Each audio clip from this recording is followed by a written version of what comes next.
Usa ka pagtuo, usa ka tingog,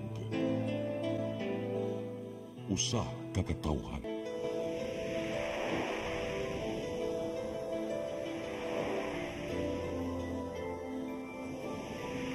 Cebu Catholic Television Network.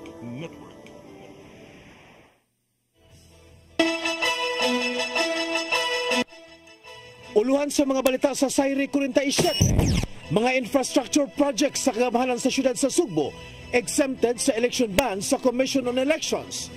Dulce ka mga gun for hire group na naglihok sa Central Visayas na bungkag sa Police Regional Office 7. Ika-504 nga tuig sa kataugan sa Mactan, gitimaan kagapong adlaw sa dakbayan sa Lapu-Lapu.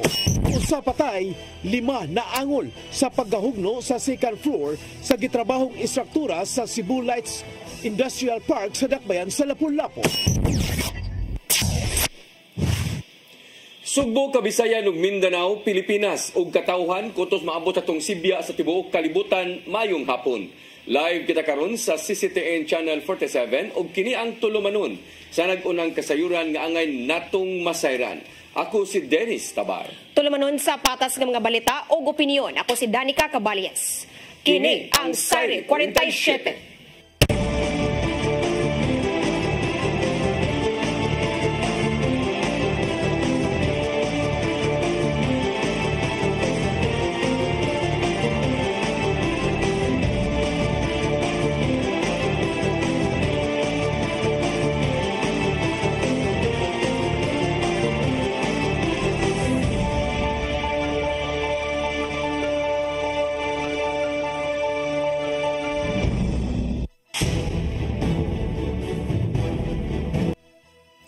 O karon sa kumpletong detalye sa atong mga balita, mga infrastructure projects sa kagamhanan sa syudad sa Sugbo apil sa mga exempted sa election gun ban kon election ban sa Commission on Elections. Samtang gipangandaman nila ang papatuman sa tag 20 pesos kada kilo nga bugas humay karong simanaha. Ang kasayuran ihatod ni Gian Navarro. Gikumpirmar ni Mayor Raymond Alvin Garcia nga mahinayon na pagpatuman sa mga infrastructure projects sa Cebu City Government.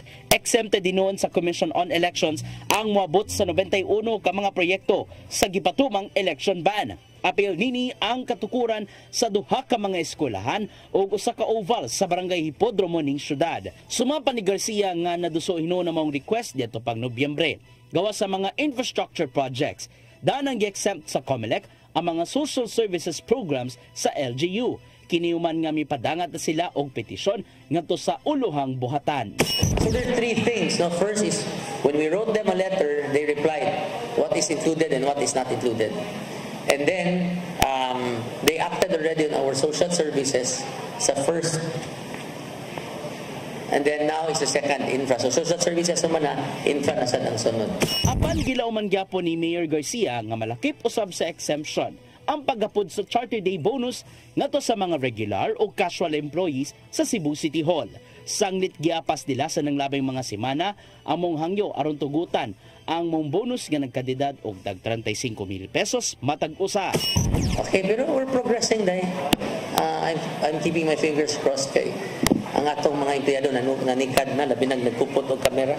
Sa laing bahin, gipangandaman sa kagamhanan sa syudad ang pagpatuman sa tag 20 pesos kada kilo nga bugas humay ning simanaha. Apil ang P20 program sa Department of Agriculture sa mga programang gi-exempt sa election ban sa COMELEC. Sa kasamtangan, nagpakisayod ang mayor sa mamaymong guidelines sa dili pa ilusad ang pilot implementation nini karong Mayo 1. But there should be no reason not to include Cebu City because Cebu City is an LGU under not only the island Cebu but the entire Philippines.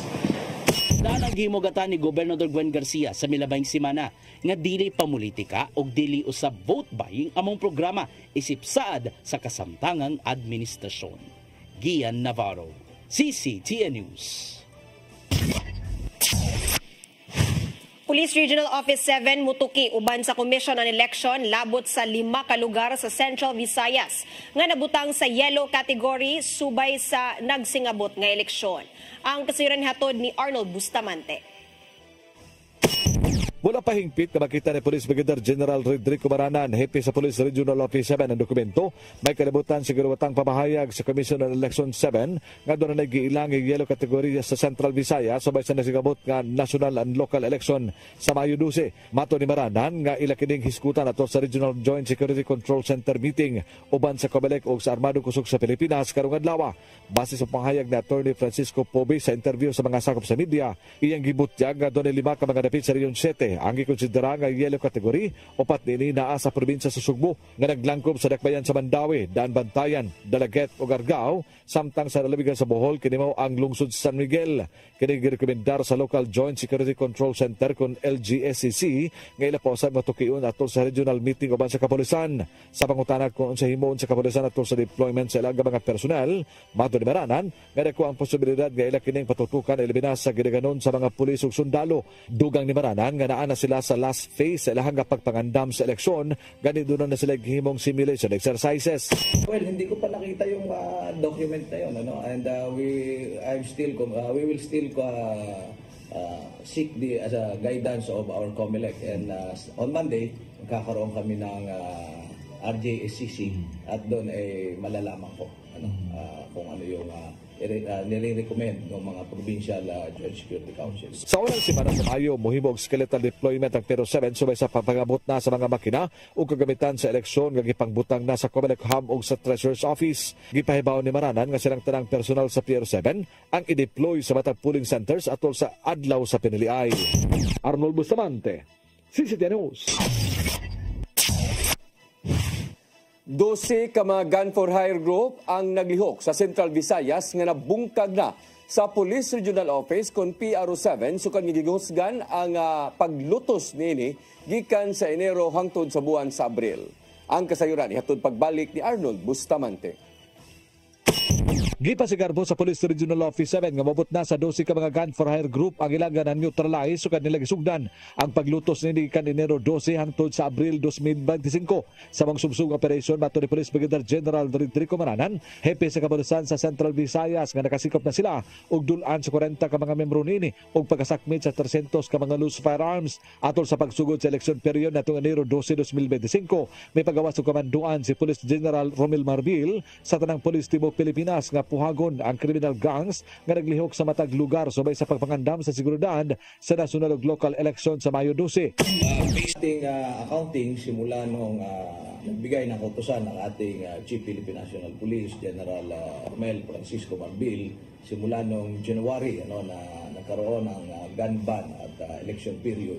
Naka-neutralize na tayo ng 12 na gun for hire groups dito sa Region 7. At naka-aresto na tayo ng halos 40 na members and leaders ng gun for hire groups. At naka-confiscate na tayo ng more than 300 loose firearms na ginagamit ng mga taong involved sa mga krimen, lalo-lalo na itong members ng gun for hire.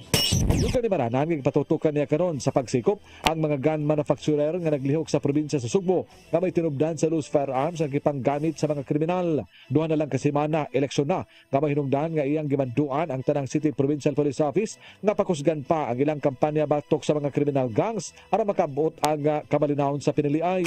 Yes, mas paigtingin pa natin for the remaining 2 weeks before election. At tayo tuloy-tuloy, ayan, may bago na naman tayo nahuli member ng gun for hire groups, yung involved naman sa pagpatay doon sa Busay.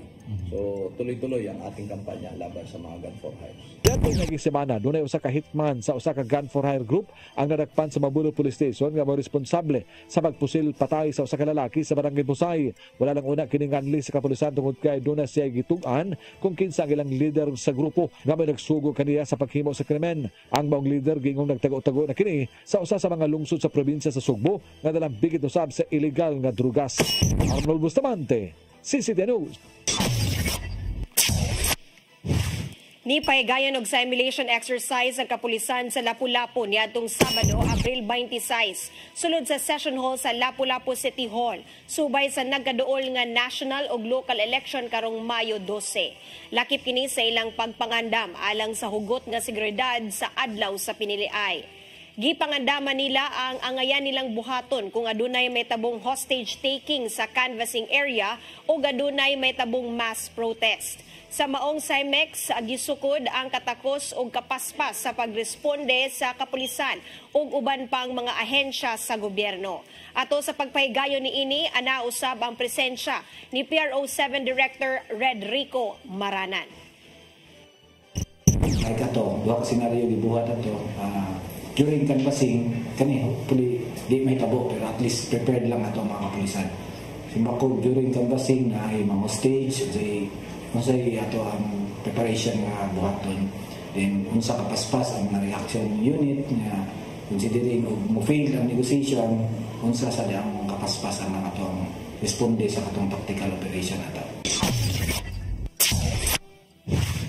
Giduso na sa National Bureau of Investigation kung NBI-7 ang kasong cyber libel batok sa duha ka mga Facebook users sa Cebu City Prosecutor's Office. Subay kini sa subsub nga investigasyon sa giingong pagpadaot nila ni Michael Din Cano o ga Efren Omayan Jr. ngadto kang Governor Gwendolyn Garcia. Gidapit sa NBI-7 silang Cano ug Omayan alang sa pagdipinsa isip kabahin sa ilahang investigasyon. Wahay noon mitambong si Cano ni ana nga panahona samtang wa ni tingog si Omayan sa dihang gipangutana kalabot sa mga pamasangil. Mahinungduman nga gisaway sa duha ang giingong questionabling pagdumala ni Garcia sa Kapitolyo buta nga gihimaka kini sa iyang mga abogado. Subling gisaway ni Vice Presidente Sara Duterte ang administrasyon ni Presidente Ferdinand Bongbong Marcos Jr. ang uwahinang pagpatuman sa tag 20 pesos kada kilong bugas humay. Ato sa usa ka kalihukan sa Carcar City, nakita niya nga klarong gigamit ang maong programa ning nagkaduol na ang eleksyon sunod buwan. Dugang pa ni Duterte nga gigamit matud pa ang mga kabus subay sa giatubang nga pagsaway sa kasamtangang liderato. Samtang bidepensa mismong si Gobernador Gwendolyn Garcia nga igo lang silang nipatuman sa 20 pesos program sa Department of Agriculture ug walay sagol nga pamulitika. Moabot sa 20,000 ka sakong bugas ang giandam sa warehouse sa Kapitolyo aron maapod sa matag LGU ug makabaligya sa tag 20 pesos kada kilo nga bugas sa mga piniling beneficiaries. Exempted hinuon sa election ban ang maong programa human kini gitugutan sa Commission on Elections. Gatusan kalibo ka mga tao ang nakigduyog sa paghatod sa katapusang kapahulayan ni Pope Francis niadtong Sabado. Abli na ngadto sa publiko ang iyang lubnganan dungan sa nagpadayon nga siyam kadlaw nga pagbangutan subay sa iyang pagtaliwan. Ang kasayuran ihatod ni Gian Navarro.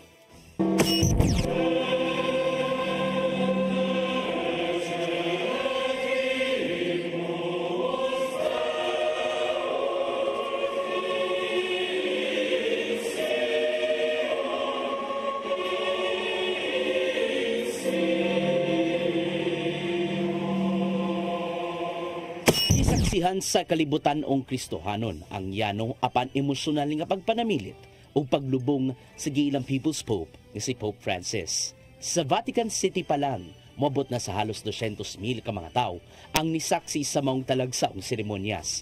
Apil sa mga foreign dignitaries nga nanambong, mao ang mga lider gikan sa Amerika, Argentina, Ukraine, Pilipinas ug uban pa.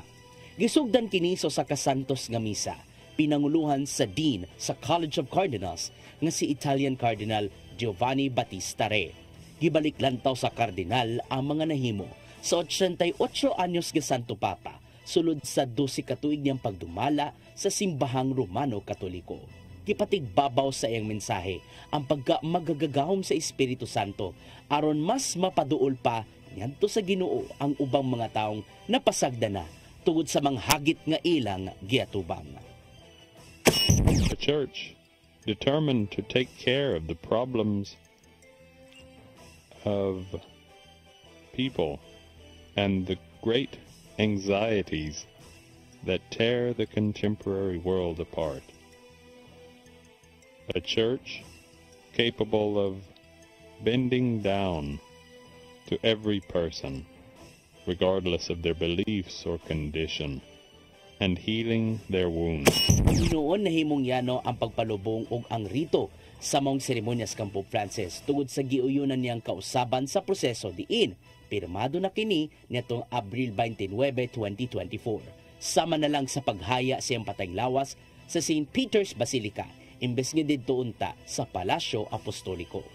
Human sa Santos nga Misa, kipakpakan sa mga nanambong ang paghipos na salungon ni Pope Francis isip pagsaludo sa mayong nahimo sa kalibutan.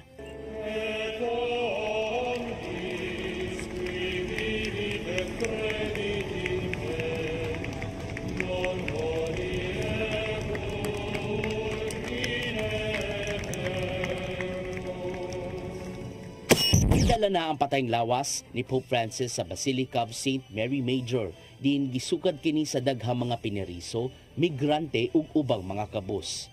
Subay kini sa nimo panawagan sa Santo Papa sa wala panitaliwan nga mao ang kalinaw sa tibok kalibutan pinagi sa pagpahunong na sa mga nagpadayong gera.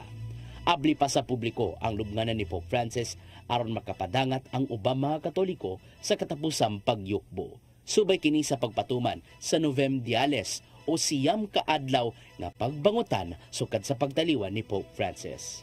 O sa kasimana na ang nakalabay, namatay ang taga-Argentina nga si Pope Francis o Cardinal Jorge Mario Bergoglio sa sakit nga stroke. Bisan pa man sa kakalit sa mong paghitabo, apan nagbahagi hapon ang pagpasalamat gikan sa katawhan ngadto sa Santo Papa nga nag-ila sa kanunay pagpaningkamot alang na sa kaayuhan sa kalibutanong Kristohan.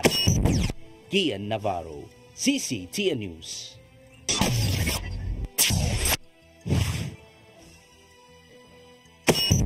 Mosunod, ika-504 katuig nga kadaugan sa Mactan, gitimaan kagapong adlaw sa dakbayan sa Lapu-Lapu.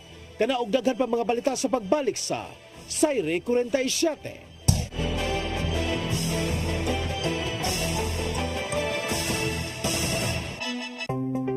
Discover the beauty of the Philippines.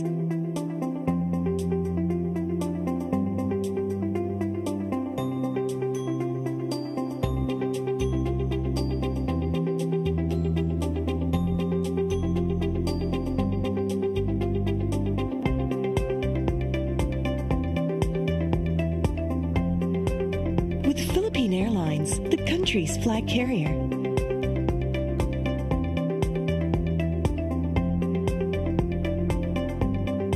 The airline that lets you feel the warmth of the nation.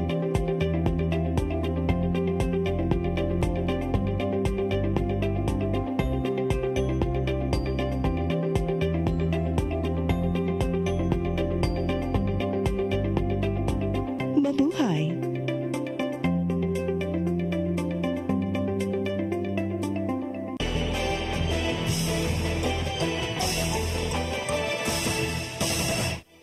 Balik sa ato mga balita, ika-504 nga tuig nga kadaugan sa Mactan gitimaan kagahapong adlaw sa dakbayan sa Lapu-Lapu. Dinusa sa giatangan sa katawhan ang reenactment sa Battle of Mactan. Gibanabana sa kapulisan nga moabot sa 5,000 ka mga tawo ang nisaksi og nahimong hapsay og malinawon ang tibuok nga kalihukan. Ang kasayuran ihatod ni Cristel Joy Filerca. Gibanabana sa kapulisan sa dakbayan sa Lapu-Lapu nga moabot sa 5,000 ka mga tawo ang nisaksi sa reenactment sa Battle of Mactan nga gipahigayon sa Liberty Shrine subay sa pagtimaan sa ika-504 nga tuig sa kadaugan sa Mactan kagahapong adlaw, Abril 27. Kung diin ang content creator nga si Crisalia Ging o mas nailhan nga Habibi mao inidala sa papel ni Reyna Bulacna. Samtang ang partner niyang usa ka modelo nga si Sean Pelayo mao inidala sa papel ni Datu Lapu-Lapu. Gihulagway ni Police Lieutenant Colonel Christian Torres, ang spokesperson sa Lapu-Lapu City Police Office, nga hapsay og malinawon ang tibok kalihukan human nga wa sila'y natalang mga insidente. Dugang paniyang way nahitabong stampede sa dihang nidumog na ang mga fans ngadto ni Habibi ug Pelayo human silang performance aron unta magpa-picture. Apan dali ra kining nakontrolar sa kapulisan. Normal lang nga tungod kay kuan sila may kuan ron sa social media, pero kuan man na nato, manage ra gyapon nato. Nasi personal bodyguard as well as natay mga security sa perimeter. Kapin 130 ka mga PNP personnel ang gipakatap sa LCPO aron sa pagbantay sa seguridad sulod ug gawas sa Liberty Shrine. Samtang sumausab ni Gary Lau, ang officer in charge sa Tourism Office, nga nagmalampuso ng ilang pagpahigayon sa mong kalihukan o gikalipay niya ang paghangop sa mga uponganon ngadto sa ilang napili nga muda sa papel ni Dato Lapu-Lapu o Reyna Bulacna. Na-appreciate na namo na inaana na senaryo na gihangop diay. No? So, overall, ang atong ipakita, at least nahatagan og justisya ang character, pinaagi sa atong mga actors sa ilang pag-perform. But in overall, the celebration focused on the Battle of Mactan. Isugdan ang mong programa pasado alas 7 sa buntag, pinaagi sa pagpahigayon og wrestling rights sa monumento ni Dato Lapu-Lapu. Pinanguluhan kini ni Department of Budget and Management Secretary Amena Pangandaman nga mo'y guest of honor o Commodore Joselito de Guzman, ang commander sa Naval Forces Central. Samtang pagkagabi, gipahigayon usab ang SADSED Festival 2025 sa Mactan, Newtown, kung diin na po ka-cluster ang nagpasundayag. Apan ang tribo sa mga cute ug chuy nga kabataan sa Barangay Paho ug Pusok mo'y nakakabot sa kadaugan human madeklarar nga grand champion. First runner-up ang pundok sa madaugong gugma sa Buaban Ibo ug Gilangkuban sa Barangay Buaya, Bangkal ug Ibo. Samtang ang Banwa Macganyo sa Barangay Mactan ug Punta Inganyo mo'y second runner-up. Sila usab ang nakakuha sa Best in Audio Video Presentation. Samtang ang Best in Intro Video nakuha gihapon sa Barangay Paho ug Pusok. Best in Costume ang hugpong mananayaway sa Mabulukong Maribago ug Pahak. Best in Musicality ang pundok sa madaugong gugma sa Buaban Ibo ug Best in Street Dancing ang tribo Isla Ulango. Samtang ang pambato sa Cluster 6 nga si Ashley ug Kevin mo'y gikuronahan nga Reyna Bulacna ug Dato Lapu-Lapu 2025. Crystal Joy Felerca, CCTN News.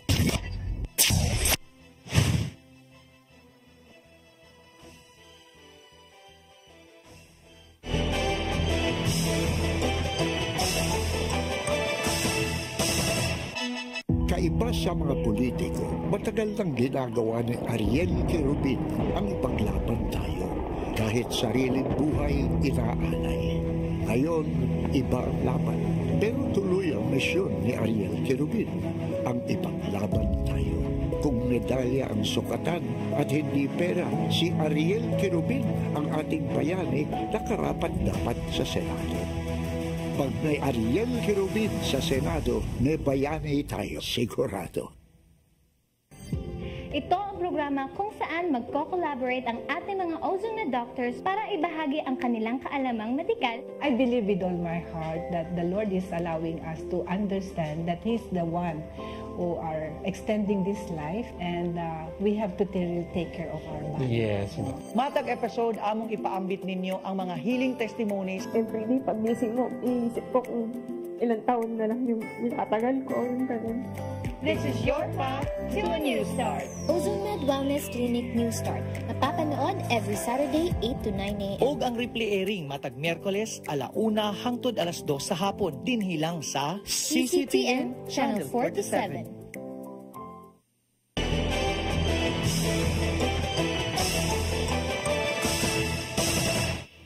Balik sa atong mga balita. Ordinansahon nagsugyot sa pagpataas sa binuwan nga allowance sa mga chapter president sa persons with disability sa syudad sa Mandaue. Napasar sa unang pagbasa sa regular session sa konseho. Ang allowance gawas pa sa ilang matagtuig nga financial assistance. Ang kasayuran hatod ni Mary Rose Sagarino.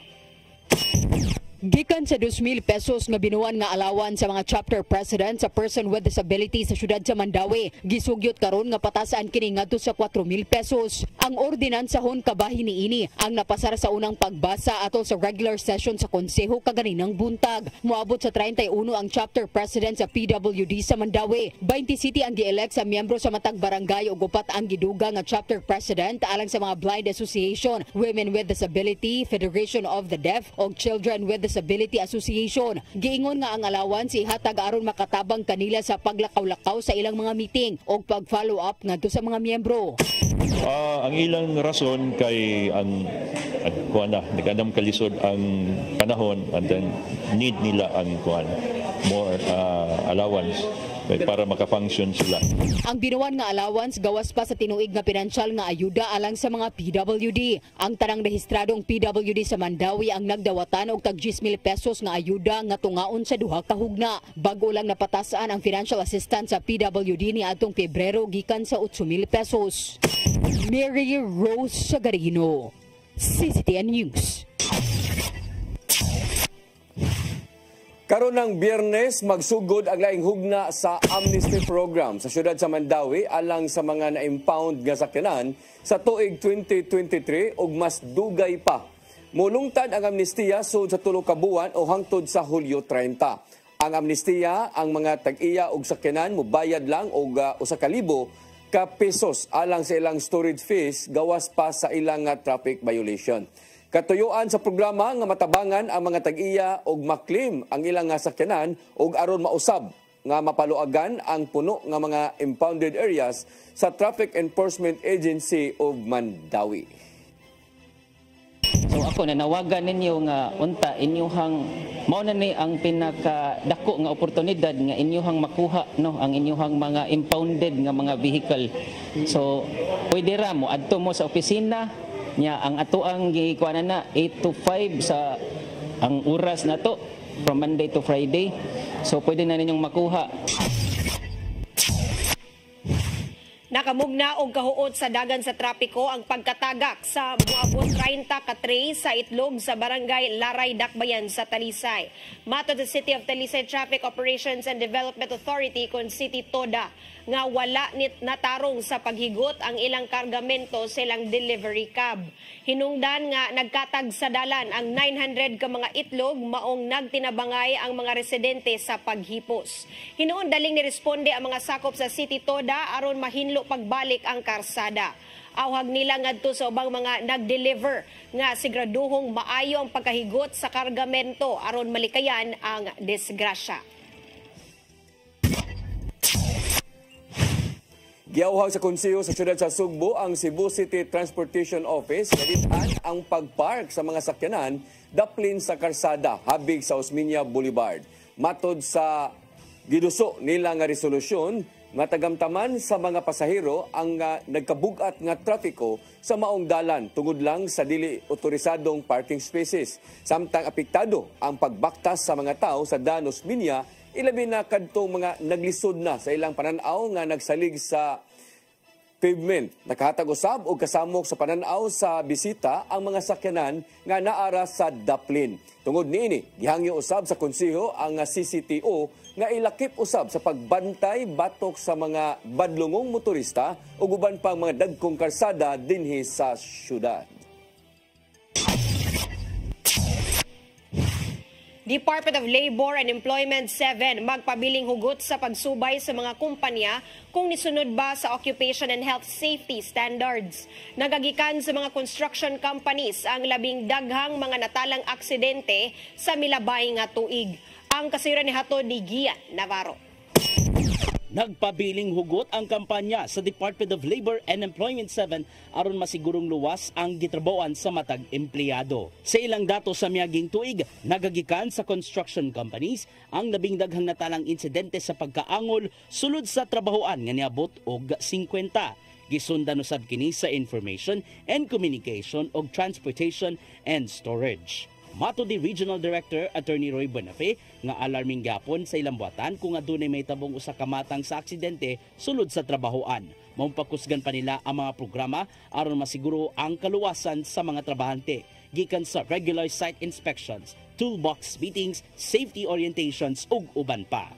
Kung matanaw na mo nga gitawag og recidivist na bitaw nga tanaw na mo kini kumpanyahan nagasige na lang gyud ni nga papadlong ba. So dili na po ko magpanuko mahatag og impo paghatag og penalty even suspension sa ilang trabaho issue og establish order. Pinunan sa mga kumpanya nga naghimo usab silang inisyatiba aron malayo sa risgo ang ilang mga trabahante. Sumapa sa usa ka health and safety officer sa usa ka power plant sa Sugbo nga hugot ang polisiya nini sa sulod sama lang sa kanunay pagsulob sa personal protective equipment.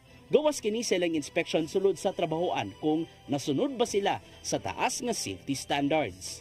The PPE implementations, we strict especially the PPE implementation na every employees is provided on PPE, and we also have monitoring sa area. Karong adlaw ang World Day for Safety and Health at Work uban ang mga kadaguan sa managlaing kumpanya. Yan ang panahon na may pasalig sila ngumusanong sa mga lagda sa kagamhanan bahin sa kaluwasan. Samtang magpaigayon og summit ang Dole 7 aron may sigutan ang mga issue bahin sa safety standards sulod sa trabahoan ug ang mga solusyon sa nisgutang problema. Kung trabahante, di na ito makita nga itong TLDI hapit na maligas. So doon na yung mga tao nga gisangunan sa kumpanya, and this is required even under the law, no, nga sila maoy magtanaw sa luwas nga kahimtang ang atong mga empleyado. Dumansap sa maong kasaulugan ang bloodletting activity nga gipasiugdahan sa Dole 7 uban ang Philippine Red Cross. Ang mga makuhang dugo gamiton usab sa maong grupo aron pay muslan ngadto sa mga labing nanginahanglan ni ini. Gian Navarro, CCTN News.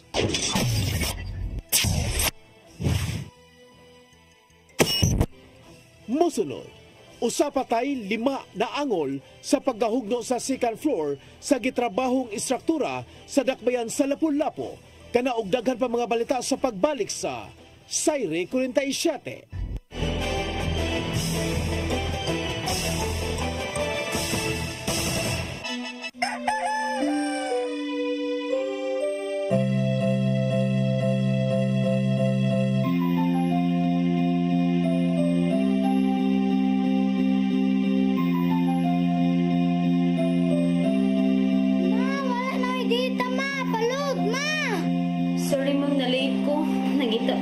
Para internet sa kong anak, ma'am.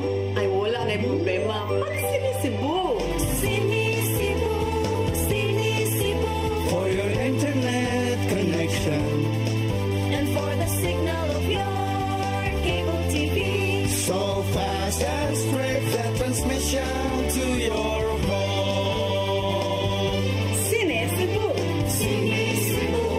Sinisibu! Offers you to have fiber optics. For your viewing experience, perfect and clear, so fun. So great and affordable for you to enjoy. Sinisibu! Sinisibu Television Network Incorporated offers fiber to the home broadband internet bundled with fiber to the home cable TV connection.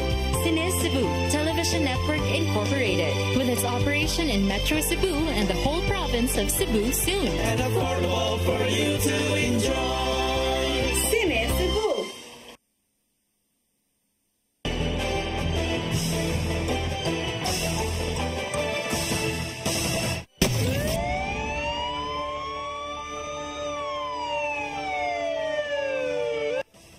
Balik sa ato mga balita, usa patay samtang 5 ang naangol sa diyang nahugno ang second floor sa gitrabaho ang istruktura sud sa Cebu Lights Industrial Park sa dakbayan sa Lapu-Lapu niadtong Sabado. Ang kapulisan sa Lapu-Lapu ug Dole 7 mopahigayon og investigasyon kabahin sa mao nga insidente. Ang kasayuran ihatod ni Crystal Joy Filerca. Patay ang usa ka lalaki, samtang 5 ang naangol sa dihang nahugno ang second floor sa gitrabahong istruktura sulod sa Cebu Light Industrial Park sa Barangay Basak, Dakbayan sa Lapu-Lapu niadtong Sabado sa gabii, Abril 26. Ang nakalas usa ka 50 anyos nga taga-syudad sa Mandawi. Samtang ang mga naangol mga lalaking nagpangidaron og 42, 41, 27, 24 ug 23 anyos. Apan kagahapong adlaw lang nakadawat og impormasyon ang Lapu-Lapu City Police Office kabahin sa mong insidente sa dihang usa ka medical staff sa Mactan Doctors Hospital ang nitawag sa Police Station 4 pasado alas 12 sa udto ug nagpahibaw nga aduna sila'y duha ka pasyente nga nangangol gikan sa nahugno nga istruktura. Dali kining girespondihan sa mga investigador ug nahinabi nila ang duha ka mga biktima. Sa gibutyag sa mga biktima ngadto sa mga investigador, diha sila nagtrabaho sa gawas nga bahin sa second floor sa dihang nahugno kini hinungdan sa ilang pagkatagak. Nasuta usab sa kapulisan nga ang tulungan nga angol didto gidala sa Lapu-Lapu City Hospital. Ang 50 anyos nga nakalas didto gidala sa usa ka tambalanan sa syudad sa Mandawi apan gideklara kining dead on arrival. Matod ni Police Lieutenant Colonel Christian Torres, ang spokesperson sa LCPO, nga sa inisyal nga investigasyon nagbuhos sa ikaduhang andana ang mga biktima sa dihang kalit lang kining nahugno. Ingon ang katong sa investigation yung importante dito is nagbuhos sa ikaduhang story. Ongoing ang construction, wala pa yung actual production ng kumpanya. Extension naman na siya sa kumpanya nila na present na buhos, collapse. Dugang pa sa spokesperson nga palawman pa sa kapulisan ang ilang investigasyon tungod kay adunay nakalas ug mga naangol. Pero mali na sold mo sa pesa, doon na sila pagalingong chartered law. Pero namoy yung nanihitabo nga kinahanglan mo intervene gyapon na PNP. Bisag na sila pagalingong pesa police dito. Pero kinahanglan nato ng klarohon wala bagay. Samtang sumausab ni Engineer Perla Amar, ang city engineer, nga dili sila makapanginlabot ni ini tungod kay dili kini sakop sa ilang jurisdiction. Ang kaning mga structures nga within sa Sibulay Industrial Park is under man na sila sa jurisdiction sa PEZA. So they will secure permits from PEZA because they have their own building official.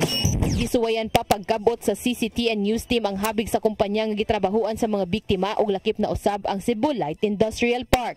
Samtang karong adlaw sa pagtimaan sa World Day for Safety and Health at Work, gihingusgan sa Department of Labor and Employment 7 ang luwas nga mga trabahuan. Kini tungod kay sa ilang datos ni adtong tuig 2024, nakatala sila og 111 ka mga trabahante ang nadisgrasya sa ilang gitrabahuan. 47% niini nagikan sa mga construction site. Maong nibutyag si Dolly 7 Director Attorney Roy Buenafe nga iyang paimbestigaran ang maong insidente. Dalata dayon og inspektor ana tungod kay requirement gyapon sa kumpanya nga within 72 hours kinahanglan nga maka-report na sila sa opisina any form of accident unya 24 hours labi na kung fatal accident nya mao na tubag gyud namo ana dayon is investigation dayon stoppage order dayon aron nga mahunong ang trabaho aron nga malikay pa ang parehong pangitabo sa kumpanya. Crystal Joy Felerca, CCTN News. Dili mumino sa siyam ka mga tawo ni Tambong og Lapu-Lapu Day Festival ang namatay human gidaro sa usa ka sakyanan sa Vancouver, Canada niadtong Sabado. Nasikop ra usab gilayon sa kapulisan ang driver sa sakyanan nga usa ka 30 anyos nga lalaki. Wala pa masuta kung unsa ang hinungdan ug motibo sa sospek. Apan masaligon ang Vancouver Police nga dili usa ka buhat sa terorismo ang nahitabo. Ang insidente nahitabo duha ka adlaw gikan sa eleksyon sa Canada karong adlaw. Ang pista gisaulog sa Filipino community sa Canada. Nagpasidungog kang dato Lapu-Lapu. May padangat og pahasubo si Presidente Bongbong Marcos Jr. sa mga nitaliwan subay sa kaandam sa pag-abag kung adunay mga Pilipinong nakalas sa maong insidente. Sa laing balita, usa ka ahente sa sakyanan ang napalgang patay nga adunay sa mad pinusilan sa syudad sa Mandawi niadtong Domingo sa buntag. Nagpadayon karon ang investigasyon sa kapulisan pagtino sa hinungdan sa pagpatay. Ang kasayuran ihatod ni Mary Rose Sagarino. Napalgang patay ang usa ka lalaki sud sa iyang sakyanan nga nakaparking sa Zueleg Avenue duol sa usa ka universidad sa syudad sa Mandawi kagahapon. Giila ang biktima nga si Emanuden Manunggiring Rasul napalgang nagbuyod sa driver seat sa iyang sakyanan mga alas 6:30 sa buntag kagahapon. Ang biktima nakaangkon og samad pinusilan sa luyo sa bahin sa iyang uog lawas. Una siyang nakitaan sa usa ka traffic enforcer alas 5:40 sa buntag. Human nabantayan nga daw wala nay kinabuhi nga gilayon usab na nawag sa mga otoridad. Nagpadayon ang investigasyon sa kapulisan aron mailhan ang nagbuhat ni ini o kung unsa ang motibo. Matod ni Police Lieutenant Colonel Mercy Villaro ang tigpamaba sa police office nga gisubay na nila ang nagkadayang anggulo sa posibleng motibo sa pagpatay. Usa na niini ang pagpanulis. Ang wala dito ang iyahang cellphone ug ang iyahang wallet. Usa pa sa motibo nga ilang gisubay ang posibleng personal nga panagbingkil. Matod ni Villaro nga aduna nay natino nga person of interest ang mga investigador subay sa gipahigayon nga pagpakiistorya sa pamilya ug kaila sa biktima. Gihimugatan usab ni Villaro nga isolated lang kini nga kaso sa syudad sa Mandawi. Mato nakita nato no, this is an isolated case. So dili gyapon ta mobalakan diri sa Mandawi kay we are generally peaceful and nanatag gigunitan karon nga person of interest and ato aron jud gihapon na as soon as possible ato na masulban punta hopefully ang kani siya nga case. Mary Rose Sagarino, CCTN News. 7 ka mga sakop sa New People's Army nakalas sa engkwentro sa mga sundalo dito sa Kabangkalan City, Negros Oriental kagahapon sa kaadlawon. Mga sakop sa kasundaluhan nakadawat og report gikan sa mga mulupyo sa Barangay Tapi nga dunay presensya sa mga NPA sa maong lugar. Ang kasayuran ni hatod ni Arnold Bustamante.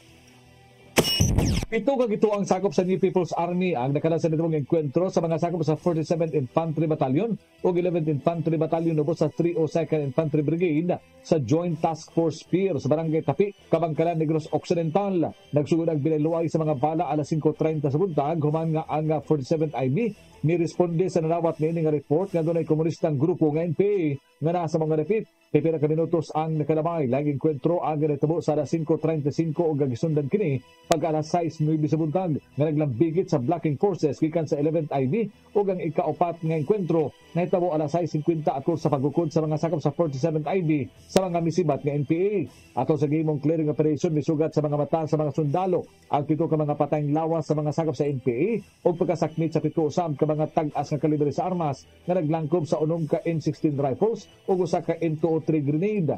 Subay sa mga insidente si Lieutenant General Fernando Rieg, ang commander sa Visayas Command, midayig sa mga sakop nga walay hunong sa kampanya o paglusad og laing kaparutan sa CPP-NPA nga may nakapahuyang sa mga teroristang grupo. Dugang niya kung unsa ka mahinungdanon ang pakigalayon sa komunidad sa kasundaluhan. Dali nila nga natultulan ang nahimutangan sa mga teroristang grupo tungod sa impormasyon gikan sa mga mulupyo nga wala na makauyon sa kalihukan sa NPA sa laga komunidad. Mato ni Rieg nga ang naitabong engkwentro sa Kabangkalan, nagpadala kining mensahe nga tuga parayon nga mitisok og kagubot sa usa ka malinawong lugar nga dili sila mulampos dungan sa panawagan nga mosanong nasa awhag sa gobyerno nga mobalik na sa sabakan sa balaod. Ang 7 nga nakalas gilang si Reniel Oxin Silion alias Kumpul, Mary Jane Magilat alias Shoni, John Isidro Supelanas alias Dalia ug usa ka Serpin Pitong din sila ang habiling sakop sa nabungkag nga Southwest Front.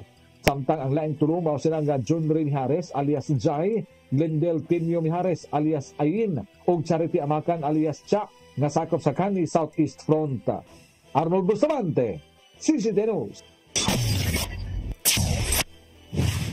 Suspek sa pagpusil patay sa babae nga manager sa usa ka tindahan sa dakong mall diha sa South Road Properties sa Dakbayan sa Sugbo niadtong Abril 14 nadakpa na sa Mabulo Police Station.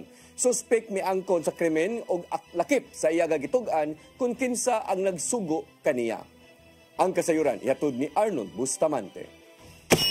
Sunod lang sa siyam kaadlaw na sulbad na sa kapulisan sa Dakbayan sa Sugbo ang pagpusil patay sa 24 anyos ka babae nga manager sa usa ka tindahan sa usa ka mall sa South Road Property niadtong Abril 14, 2025 sa Dalan J. Luna Corner sa Marloop sa Barangay Luz, Dakbayan sa Sugbo alas 10 sa buntag. Human madakpan ang gunman niadtong Biyernes gabi si Prince Ordeniesa nag-abang kining boarding house sa Barangay Luz sa siyudad sa Sugbo apan lumad kini nga taga Barangay Bahay lungsod sa Sibunga. Patay nang nadangat sa tambalanan human makaangkon og mga saman pinusilan sa likod niini. Ang suspitsado gilang si Russell Nino Sapeda, 24 anyos taga Barangay Kasili lungsod sa Konsolasyon, nadakpan kini sa mga sakop sa Mabulo Police Station sa Cebu City Police Office alas 11:30 sa Biyernes gabi sa sitio Marna, Barangay Mabulo sa Dakbayan sa Sugbo. Human gialarm mga armado nakuha sa mga responding pulis ang usa ka kalibre 38 nga pistola nga doon itulog ka mga bala o granada. Positibo siya nga gitudlo nga mao'y responsable sa mong krimen human nakuha ang iyang panagway sa mga CCTV camera. Base sa gihimong backtracking sa mga CCTV camera na subay nila kung nasa kini mipaingon o asa gibilin ang NMAX nga motorsiklo sa usa ka balay sa M. Garcia Street sa Barangay Mabulo. Human nabilin ang motor, nag-ilis kini sa ang gisulob nga t-shirt nga orange nga Move It o ang ihang nga pantalon o nag-shorts na lang kini o nakaitom nga sinina. Misakay siya sa nakaparking nga Toyota Vigo nga mo iyang getaway vehicle nga nakuhaan usab sa CCTV camera. Lagip na ang plate number nini. Apan sa wala pa ang krimen niadtong Abril 14, 2025, si Sapida niadto pa kini sa usa ka mall sa may South Road Properties sa makaduha ka higayon sa Abril 11 ug 13. Base sa kuha sa CCTV, di naniid kini kung unsang orasa mo uli o gamuduty ang biktima. Mato ni Police Colonel Enrico Figueroa, ang hepe sa Cebu City Police Office nga si Zapeda, sakop kini sa usa ka gun for hire nga naglihok sa Metro Cebu ug sa lalawigan. Tungod sa walay hunong nga investigasyon nga gipanguluhan sa Mabulo Police Station o ginabagan sa City Investigation Detective Management Unit sa CCPO, ilang sulbad og nailhan ang suspitsado. Duga ni Figueroa nga sa gihimo nila nga investigasyon mitug-an matud pa kanila ang suspitsado nga ang biktima nga si Friends mauna ang ikaapat niya nga gipusil ug mausab kini ang unang nakada sa kinabuhi. Apan alang ni Figueroa nga dili lang sila mutuudayon sa pamahayag sa suspitsado, sanglit sila nagduda nga doon na pa'y mga pagpamusil sa sugbo nga siya ang responsable. Gawas kang sa peda gituwa nila nga doon nagpakinilain mga kauban nga mga gun for hire nga ilan ang gipang ila. Nagbigay po ng directive sa ating regional director ay nagtuloy-tuloy po tayo ng pag-imbestiga dito sa kasong to dahil kung ating pong mapapansin, yung ating ibang insidente rito ay puro drug-related yung ating mga shooting incident. Pero ito, kakaiba po ito. Yung ating victim dito is inosente po, nagtatrabaho sa Newstar. At kaya naging sa amin, naging challenge sa amin to na isolve talaga. Dahil isa lang naman tong kasong to na ganito sa Cebu City. Yang kunin sa peda ang krimen nagmatod niya nga gisugo lang siya nga patsyon ang biktima bugti sa suhol nga balor 20,000 pesos. Matod niya nga igo lang siya nga gihatagan sa motor ug armas nga mao iyang gamiton sa pagpusil sa biktima. Ang uniform sa riding hailing app iya matod pa kining napalit sa online aron dili siya mailhan sa mga pulis kun mohimo na silang investigasyon. Giila usab niya kung kinsa ang nagsugo kaniya. Kini mao si Christian Christopher Marapok nga mausab ang nagmaneho sa Toyota Wigo. O sir, yan ko naman sir, panandar. Okay, nga nung imo man siyang gipatay? O sir, nagtukmod ni mo? Isugo ra ka, Osman. Ha? O sir, sir, problema sir sa, wala mo sir. So, unsa bang kag? Igo ra kag isugo? Ha? Sir. Pilay suhol sa imo? Ha? Strip? Okay, niyan ko naman lang hindi ka lang tanan. 20,000. Pinsa mga kauban ni mo dong, pila mo kabuok? Ha? Ibaw sir. Kasi tagiya sa Vigo? Masukay lang na sir. Sa motor? Wala sir, kaya yung pag-ibaw sir, nabangan muna sir. Human niya mahimo ang krimen iyang gihatag kang Marapok ang armas nga iyang gigamit o gihatagan na rin siya sa suhol. Si Police Brigadier General Rodrigo Marana ng hepe sa Police Regional Office 7 may daig sa daling pagkasikop sa suspitsado. Matod niya nga sa ilang level sulbad na ang kaso sa pagpatay kang Ordiniesa. Apan tinguhan nila nga madapan sa dili madugay ang mastermind nga si Marapok. Yes, this can be considered as assault on the level of the gunman, but doon sa level ng mastermind, this is still a work in progress. Karanan nga nakasaad sila sa pamilya sa biktima nga sa dili pa kini ilubong, ilang panikamutan nga maragpan nila ang naghimo sa krimen ug natuman gyud kini. Dako ang gibating pagmahay sa suspitsado siyang nahimo ug doon na siya gihatag nga mensahe sa pamilyang Ordiniesa. Ako kang Prince, kung sa iyong pamilya, mga ilang dako yung masaylo sa akong nabuhat na nato nga itabuha sa pagkuha na ko sa iyong kinabuhi. Grabe yung pagpanagin sa akong nabuhat tungkol na itong wanay. Punta nga, mapasaylo ko ninyo. Punta po nga inyo po kong tagaan sa daw kapasayloan dyan. Nagpadayon karon ang gihimong manhunt operation sa CCPO sa mga kauban ni Zapeda nga gituan nga nagtago-tago na karong mga panahon na. Arnold Bustamante, CCTV. Mo kadtong naglangkob sa atong mga balita sa Sayre 47, ako si Dennis Tabar. Ako si Danica Caballes, sangtod ugma sa inyong paboritong tulumanon. Sayre 47.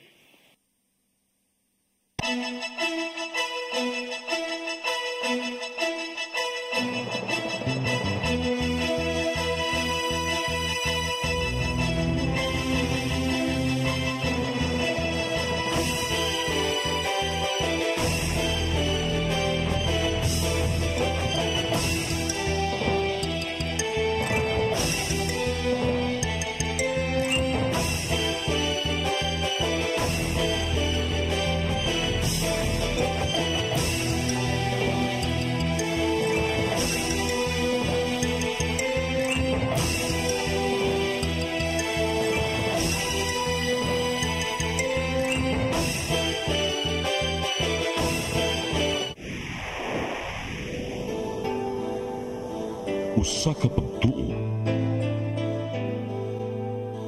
usa ka tingog,